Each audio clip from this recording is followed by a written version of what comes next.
អូនមានដឹងទេបងស្រឡាញ់អូនណាស់កាត់គេកាត់ខ្មាស់ឲ្យចាស់ចូលស្ដីអូនបែរជាខឹងបោះពាក្យសម្ដីថាបងអ្នកក្រគ្មានពេលឡានថ្មីហើយថែមសម្ដីថាបងក៏សម្រែកថាបងក៏ល្ងងមិនដូចប្រុសគេឲ្យបងធ្វើមិនបាបងអ្នកក្រហួសនៅរងថ្ងៃស៊ីតែបបសមិនដូចប្រុសល្អដើរតែពាក់ស្រីមានអាស្ទីវខ្លះពាក់ទាំងយាយឲ្យទិញអីគាត់ចិត្តប្រាថ្នាឲ្យទិញលីអូសតម៉ូតថ្មីលូសាក់ផែនធើទើបតែចេញថ្មីគាត់ចិត្តស្ទៀវអបវាបានដៃធ្វើបាបតាចាស់អត់ជឿរីងរៃអីលើសយធំងាប់តែគុំស្វ័យស្រឡាញ់អូនណាស់ណាម្ចាស់ពីស្អីអូនធ្វើរឹកខែងបោកទៀតសម្ដីភ្លេចគ្រាដុតទួតនៅក្រោមដើមជ្រៃបងលុកច្បាច់បាត់អស់ស្មៅជ័យស្រីស្រែកតែគម្រាមថាបងលុកធ្វើអីទុកឲ្យស្មៅជ័យក្រុមបណ្ដូលស្រស់ថ្លាបងយកដៃវៃតាក់ហូស្រស់ថ្លាស្រីស្រែកឡើងថាមិនទៅស្រួលម៉េះបង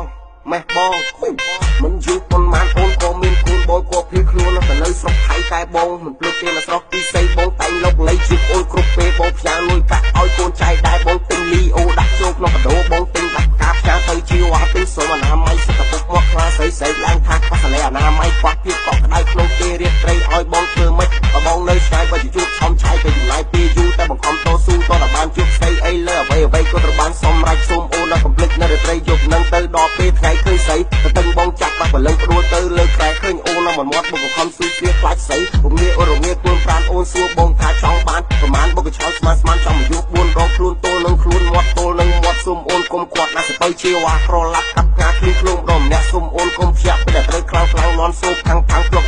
ផ្លាប់បានឡើងតម្លៃពេលចេញសម្ដែងរឹតអូនណែរបស់ពុតគឺវាអញ្ចឹងស្រីណាឃើញហើយតែតែព្រឺប្រលឹងព្រោះអីរបស់នឹងគ្មានអាណាដាក់តាំងអូនឯងសំឡាងហើយបានឃើញពេលនឹងកាន់ទៅបលឹងថាវាធំប៉ុនណាអីលើសយធំដល់ចំណុច0វាក៏ប្រឹងខ្លួនលូនចូលព្រឹកពីវារុកខ្លាំងមានកម្លាំងអស់ចាមើលតែមុខជីវ៉ាដូចជាមិនស្អីអីហើយជក់បរិយមុខឌឺអស់ចាបងខឹងខ្លាំងពេកលេមកគឺទៀតណាស្រីស្រែកឡើងថាបែកទឹកហើយបងយកដៃស្ទាបជ្រាបសើមពេញដៃស្រីថ្លៃអាសាថាបងខ្លាំងអស់ចាអូនអរគុណបងសុំម្ដងទៀតណាបងស្រែកឡើងថាទៅមនុស្សទេស្រីទៅមនុស្សទេស្រីខ្ញុំអាធិរាខំភឹងតាក់ដៃនៅក្រុមដើមស្លាផឹកទឹកធ្លាប់ជួខ្លាំងពីកបាជាមួយបងខ្ញុំ DJ អាខ្លាគាត់សួរខ្ញុំថាបត់អីអាធិរាខ្ញុំឆ្លើយឡើងថាយោយ៉ាអីលើចប់ហើយសុំទៀនអភ័យអីលើចប់ហើយសុំទៀនអភ័យដល់បងចុចអុកជើងខ្លាំងដើម្បីដល់មួយវាយស្គរជើងខ្លាំងដើម្បីដល់តាសូឡូជើងខ្លាំងដើម្បីដល់មួយដៃបាក់ជើងខ្លាំងដើម្បីដល់មួយអ្នក